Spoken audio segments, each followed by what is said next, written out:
l'impression d'avoir découvert Marseille en autocar quand j'avais peut-être 6 ans. J'étais venu avec mes parents et j'arrivais d'environ 100 km. J'avais l'impression de venir dans un pays étranger et j'avais demandé à mes parents où est-ce qu'on passait la frontière. J'avais 6 ans, donc ça fait 46 ans. Et j'ai eu ce sentiment un peu comme les personnes dans Montesquieu, à Paris, d'arriver à Marseille dans une posture d'étranger. Et je me rappelle, je marchais dans la rue, j'écoutais les gens pour savoir s'ils parlaient français. Je croyais que c'était un autre pays.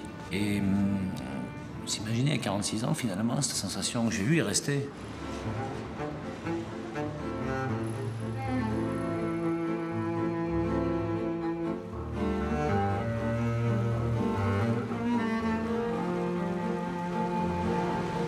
Se le prendre dans le ventre, le porc, chaque fois. Il n'y a rien à faire, tu peux rentrer 10 fois, 100 fois, 1000 fois, 10 000 fois. Chaque fois, tu es à genoux. Hein. Qu'est-ce que tu veux dire? Et ah, c'est beau, c'est arrivé, là, comme ça.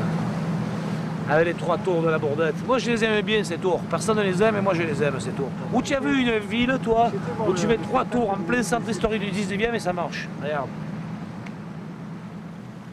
Rudy Ricciotti, architecte, vient de remporter le concours pour la réalisation à Marseille du Musée national des civilisations de l'Europe et de la Méditerranée. L'étrangeté de cette ville, c'est que Marseille n'est pas orientée au sud. Et oui. Pour une ville du bord de mer, il faut savoir, Marseille n'est pas au sud. Marseille est une ville qui est orientée au soleil couchant. On ne rentre pas dans la baie de Marseille comme on rentre dans la mer, un peu plus loin du côté de Cassis, Bandol ou sur la Côte d'Azur. C'est pas la même mer, il faut quand même comprendre. Vous voulez que je vous dise comment je vois Marseille? D'abord, Marseille, vous voyez, j'ai pris un document vertical. On attend, parce qu'un architecte prend un plan, un document à l'horizontale. Non, Marseille, c'est un document vertical. Déjà, comme un tableau, on est dans l'ordre de la rencontre du pouvoir. C'est terrible. La territorialité de Marseille, c'est comme une peinture. Ça parle d'une frontalité verticale, c'est-à-dire de la rencontre avec un pouvoir. La ville s'impose. Mais c'est pas la ville, c'est ce territoire qui s'impose. Ça commence mal. C'est d'entrée indigeste. Le plan de la ville, je réfléchis un petit peu, mais bon, je le vois comme ça, voilà. Voilà. Et puis, voilà. Le vieux port.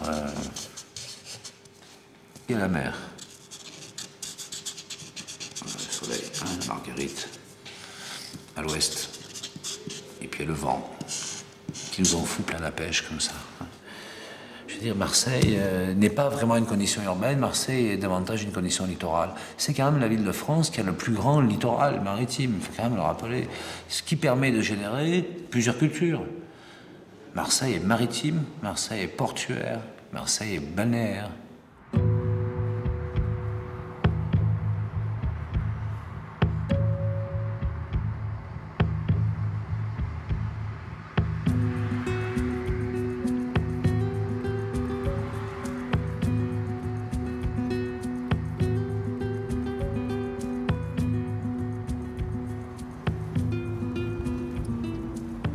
À la pointe nord du littoral marseillais, le quartier populaire de l'Estac. On arrive à l'Estac. J'étais au lycée à Marseille, je vais souvent.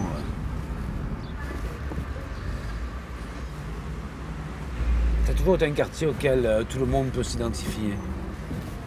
Pas trop bouger, pas trop de mutations urbaines importantes. Toujours sa microéconomie.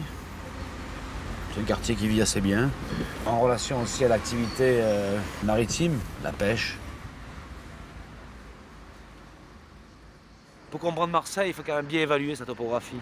Et depuis ici, on évalue cette topographie qui est quand même une ville qui est pour une partie adossée à un cirque collinaire. Les regards qu'on a depuis tout point de Marseille sont arbitrés par le bleu. La vraie limite, c'est la terre. On peut comprendre que dans l'imaginaire marseillais, quelque part, on se sent finalement parfois si peu attaché à la République. Cette ville a une méfiance presque quasi paranoïaque par rapport à l'État, jacobin, centraliste, etc. Et lorsqu'on regarde le territoire, on peut comprendre. On peut comprendre. Chez la liberté, elle est là, elle est au bleu, elle n'est pas à la terre. C'est pas vrai, la mer n'est pas une limite. Alors même que c'est une ville qui n'est pas une ville de marins, mais c'est une ville qui a un rapport industrieux à la mer.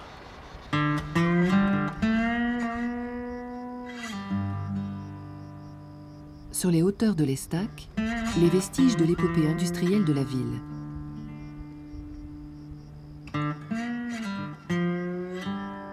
Et notamment d'anciennes usines chimiques et métallurgiques.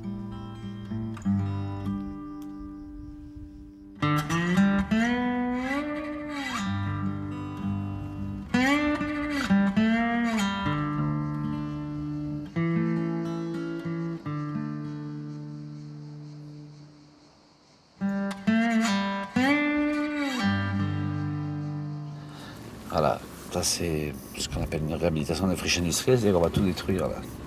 C'est quand même spectaculaire, on dirait un bastion militaire du 19e, hein, à l'époque napoléonienne, c'est très très beau, c'est puissant. Alors qu'est-ce qui va rester? Parce que c'est ça aussi, tout de même l'esthétique de Marseille, sa puissance. Moi, je suis effrayé à l'idée qu'on puisse détruire un patrimoine comme ça. Tout ce travail des gens qui ont bossé, là, cette architecture du travail, quand même, si peu reconnue, finalement. Si peu reconnue. Surtout dans la minéralité. C'est un vrai dogme chez les Français, parce qu'on aime bien l'architecture industrielle métallique. Parce que c'est les grands magasins à Paris, hein, vous savez, les magasins, les chapeaux, les fringues, le négoce. Mais l'architecture du travail, finalement, ça n'intéresse personne. Regarde, avec la superposition, c'est-à-dire il y a un train qui passe au milieu du dispositif, c'est quand même incroyable. C'est fabuleux, non?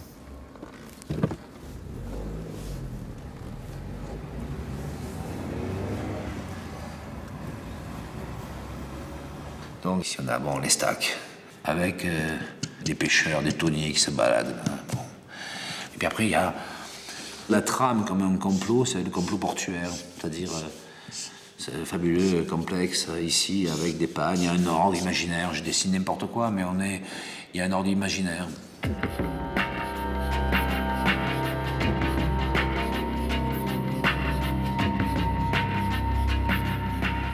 Du port autonome parce qu'en fait, c'est un territoire fermé. C'est un peu un territoire interdit, c'est la ville interdite.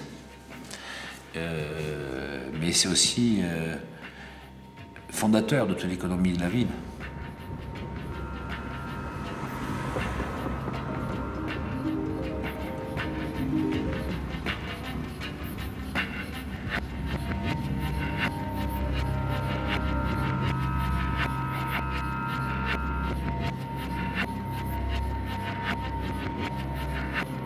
L'architecture du port, c'est l'architecture de l'efficacité. Qu'est-ce qui se passe dans le port, finalement? On y travaille. Et la réponse formelle, c'est un déficit d'esthétisation. Le port n'est pas construit autour de l'idée de sacralisation de la beauté. Et pourtant, quelle beauté spectaculaire.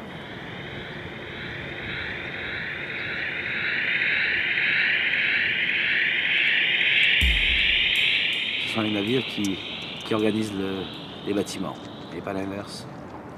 On est quand même dans un territoire qui est soumis à l'autorité du navire. C'est le navire qui a raison, c'est le navire qui parle en dernier. On a l'impression de mastodontes qui rentrent dans la ville. Des sucres énormes, des gigantesques sucres. Et l'altitude de la digue, qui est absolument démesurée par rapport aux tempêtes. Cette digue est une digue inquiète.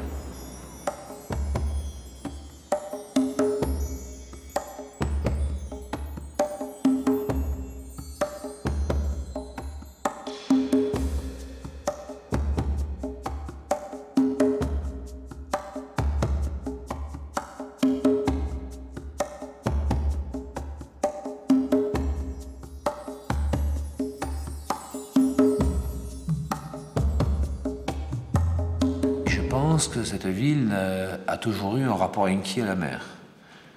Très curieux. Et je pense que le rapport inquiet à la mer, c'est parce que la ville a toujours pressenti, sous la monarchie, que la mer ne devait lui amener que des emmerdements, que des difficultés. C'est-à-dire que c'est par la mer que les galères du roi venaient s'installer là où est le cours d'Estiendorf.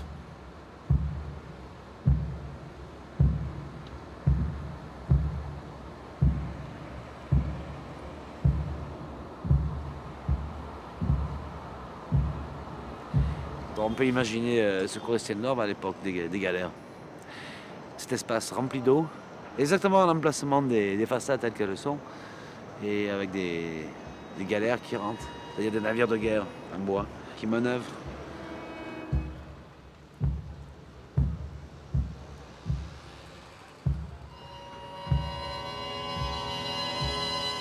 On entend le bruit des rames, boum, boum, rame contrariée, le bateau se retourne, puis rentre lentement, perpendiculairement dans la façade, dans la frontale des cours.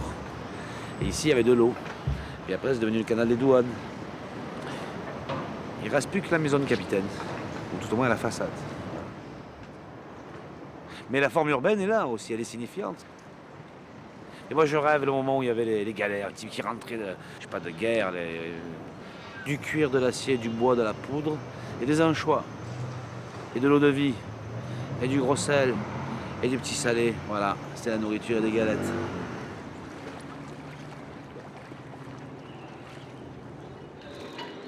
Donc il y a le vieux port. Bon, c'est là que l'histoire de la ville commence, il y a 2600 ans. Et je crois beaucoup plus, il faut multiplier par 10 si on compte la grotte Cosquet, découverte pas loin, dans les 40. Et donc autour du port, évidemment, le Fort Saint-Jean, là, ici. Et puis les immeubles de Pouillon, voilà, de Fernand Pouillon. Et puis le quartier populaire du Panier qui se balade là, avec la vieille Charité, avec la coupole, l'œuvre majeure de Pierre Puget. Pierre Puget, mon héros. Il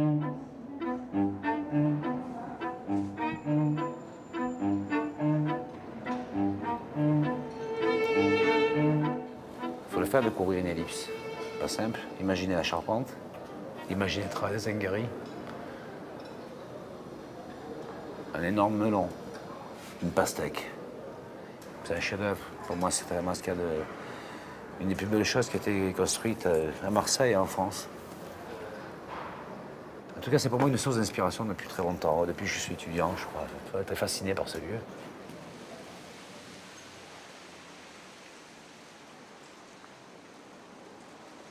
On voit bien que ce lieu, qui est quand même un lieu emblématique du pouvoir aussi, même si c'était un hospice qui recevait les pauvres et les malheureux, c'était quand même un lieu emblématique du pouvoir, géré par l'Église. Il n'a pas généré une autorité spatiale démente comme on peut le trouver dans d'autres villes baroques latino-américaines, par exemple. La vieille Charité a cette élégance d'être venue finalement assez secrètement dans le dispositif de ce quartier. Je crois que c'est un des rares quartiers où on peut dire qu'il y a un effacement de l'esthétique de la violence. D'ailleurs, il n'y a plus de bruit. C'est le seul quartier où il n'y a pas de bruit.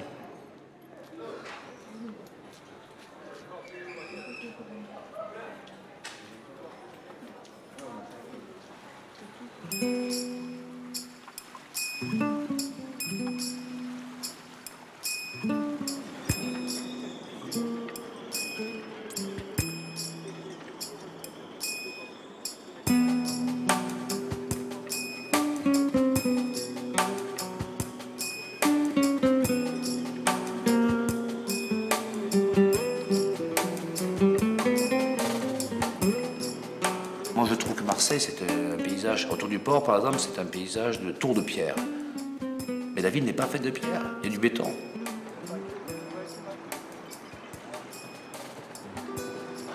Parce qu'on voit tous ces immeubles qui ont été construits dans les années 50, enfin, au lendemain de la guerre, avec très très beaux immeubles de la période moderne, assez rationalistes.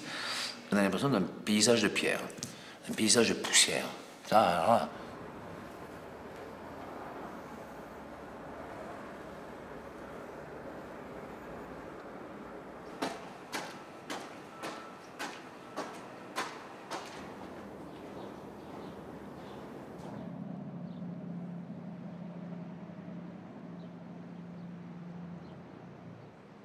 ça aussi, c'est une cité interdite, le Fort Saint-Jean.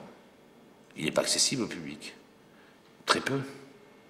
Lorsqu'on est sur le toit du Fort Saint-Jean, qu'est-ce qui se passe là? D'ailleurs, il y a une végétation qui pousse, spontanée, des coquelicots, des agaves. Personne ne marche sur le toit du Fort Saint-Jean. C'est un jardin en hauteur. Donc ici, tu es sur le toit du Fort Saint-Jean. Voilà.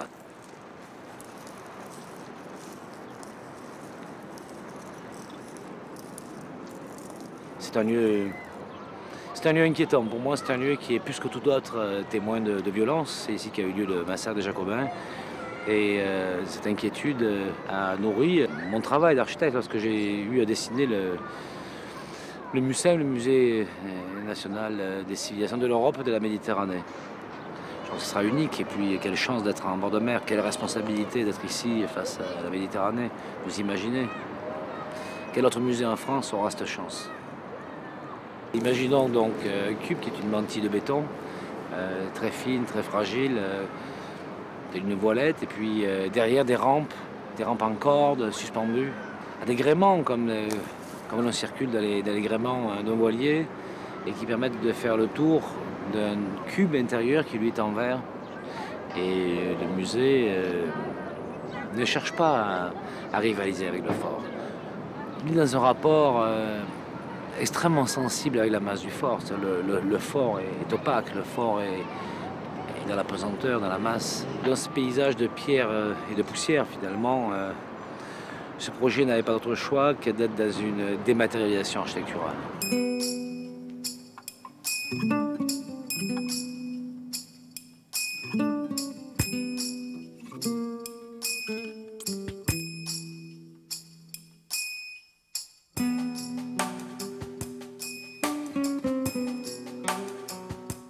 Le Marseille du 19e est un Marseille qui fonctionne très bien, hein. Il y a une belle qualité urbaine, mais c'est pas le Marseille qui me paraît le plus poétique.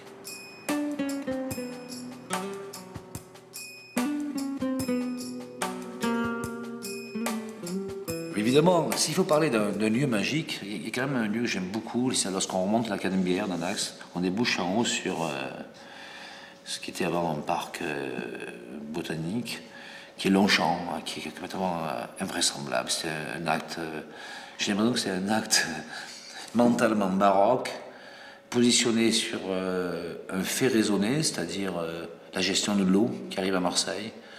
Quand j'étais au lycée à Marseille, j'y allais, il y avait des lions en cage, c'était assez hallucinant. On ne savait pas si c'est un parc géologique, si c'est une fontaine. Et puis en fait, c'est une usine. Ça envoie de l'eau à Marseille, c'est un château d'eau, c'est hallucinant cette histoire. Ça, c'est peut-être une ville qui raconte sa certitude dans son développement. On dit, ouais, on va bien faire. C'est pas mal, ça, c'est pas mal, parce que là aussi, on a encore l'illustration de la question de l'interdit. C'est-à-dire, Marseille dit le contraire de ce qu'elle est. Et Longchamp parle aussi de ça. Cette manière de transformer la réalité de la difficulté qu'a l'eau à venir à Marseille et d'en faire une espèce de bijou. Devenant un acte de composition très académique, au terme d'une perspective, je crois que c'est complètement royal, hein, un truc comme ça.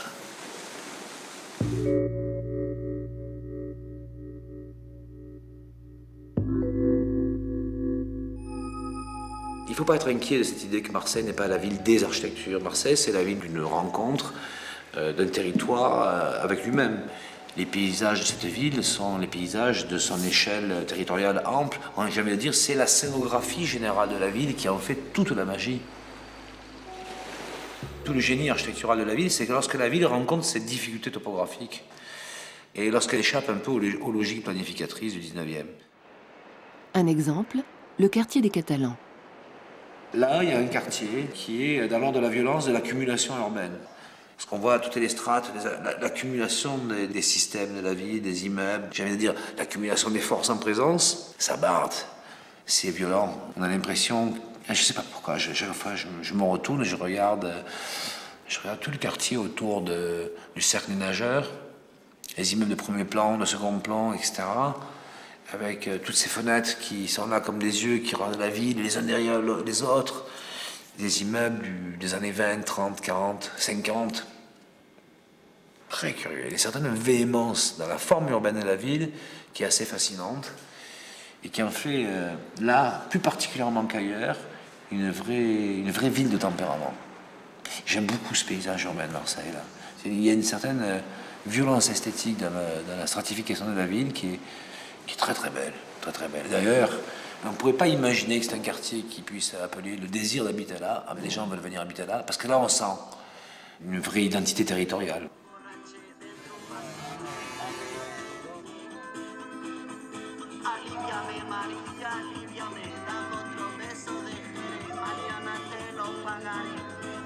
Et puis il y a cette chose extraordinaire qui est la corniche.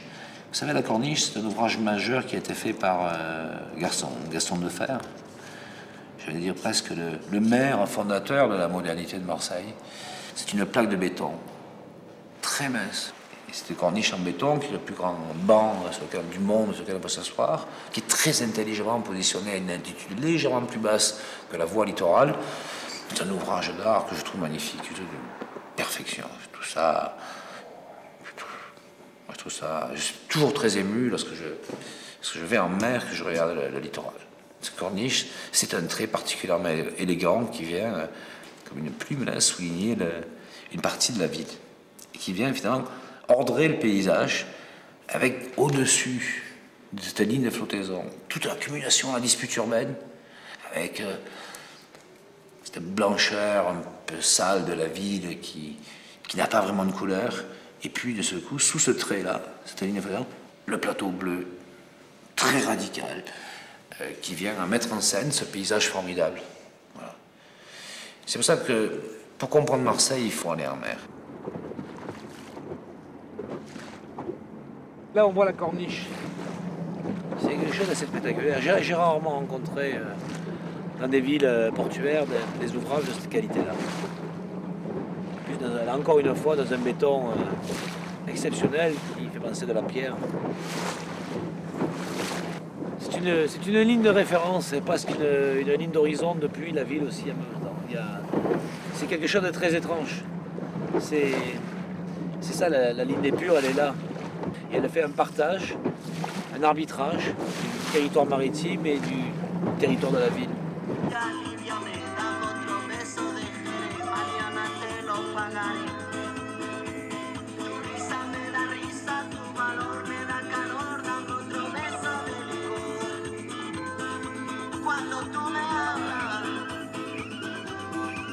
Petit à petit, la ville s'émiette, elle est là, et puis petit à petit, il reste quelques fragments, et puis on se perd, et puis après on arrête, la voiture s'arrête, et puis on peut descendre en bas, on arrive là, un petit restaurant.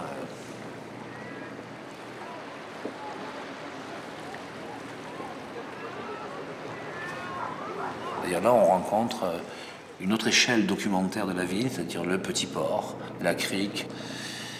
Mais d'un seul coup, tout change. Lorsque la ville devient orientée au sud, hein, on n'a plus la même couleur d'eau, on n'a pas les mêmes vagues, on n'a pas le même vent. On change de territoire. Là, Marseille retrouve ce regard obsessionnel sur la mer. Lorsqu'on a compris toute l'histoire littorale de la ville, ben, on a compris l'essentiel de Marseille. Voilà. Parce que je me mets comme ça, si je me mets dans la mer, je regarde là, ben je comprends. Voilà. Je comprends tout ce qui se passe. Voilà. Là, c'est la fin. Là, c'est la rencontre de la Grande Méditerranée. Là, ici, ben, c'est une baie qui n'est pas tellement protégée, elle est en plein Mistral. Des quartiers populaires, des quartiers industriels, une centralité du 19e, un territoire puissant, une roche, une colline. Et puis une désertification, la rencontre avec le vrai Sud. Parce qu'enfin, Marseille, ici, découvre là, qu'elle est une ville du Sud. Voilà. C'est à la fin de son histoire, c'est à la fin du roman que Marseille découvre qu'elle est une ville du Sud.